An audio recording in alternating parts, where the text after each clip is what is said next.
Good afternoon, ladies and gentlemen. Welcome to the Glendale Housing Authority meeting of April 29, 2008. May we have a roll call for the Housing Authority, please? Authority members: Draymond. Here. Mincy. Here. Najarian. Here. Parazian. Here. Quintero. Here. Weaver. Here. Chairman Yusefian. Here. May we have your report, please? The agenda for the April 29, 2008 regular meeting of the Glendale Housing Authority was posted on Thursday, April 24, 2008 on the bulletin board outside of City Hall. Here, what's next, please? Next is approval of minutes. So moved. Second.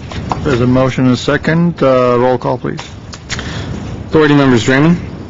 Yes. Mincy. Yes. Najarian. Yes. Parazian. Yes. Quintero. Yes. Weaver. Aye. Chairman Yusefian. Aye. Next item, please. Next item is oral communication. Discussion is limited to items not part of this agenda. Each speaker is allowed 5 minutes. Members of the Housing Authority may question or respond to the speaker, but there will be no debate or decision. The matter may be referred to staff through the Executive Director for an investigation and a report. Thank you. I have one card. Herbert Milano.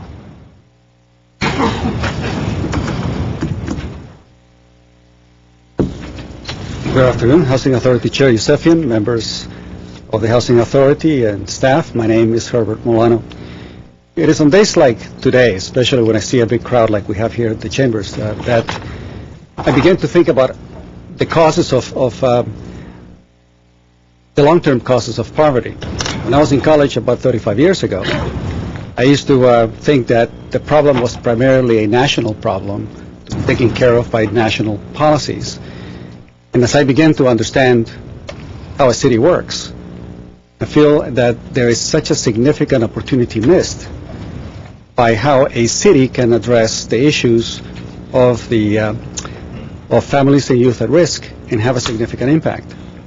I never quite understood why someone who is already in city council would not put more of their energy into attempting to solve the issues that are normally handled by the Housing Authority and Community Development, and really put a focus there, because your vote is not diluted so much as if you were as part of the Assembly or as part of Congress.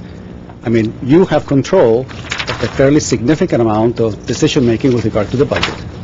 There is a certain amount of elasticity within that is within your prerogative. And I think that in a leadership position like this, creating the proper objectives, creating the proper measures, and measuring the social state of the city is an important endeavor. But when I see a chamber filled of generally people who are very much interested in development and bringing in those sources of income, I get to thinking that those other issues, the social issues, do not really get that much of focus. And it is my impression that that's the way things work in the city, because oftentimes the Housing Authority and the issues of community development portions get open and closed without much debate, without expectations of measurements or outcomes. And I think it is a shame that we have an opportunity to truly create sustainable, solid programs that can address and even reduce significantly the number of kids who wind up under police custody or who wind up, needing other social services.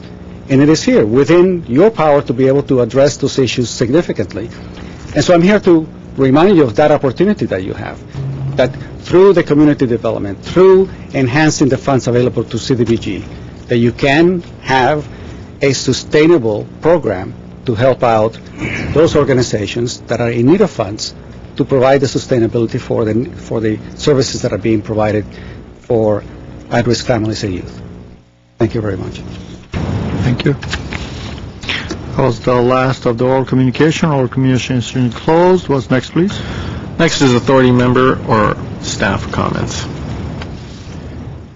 Okay. I hear none. I have one comment, and I think, Madeline, maybe you can answer that.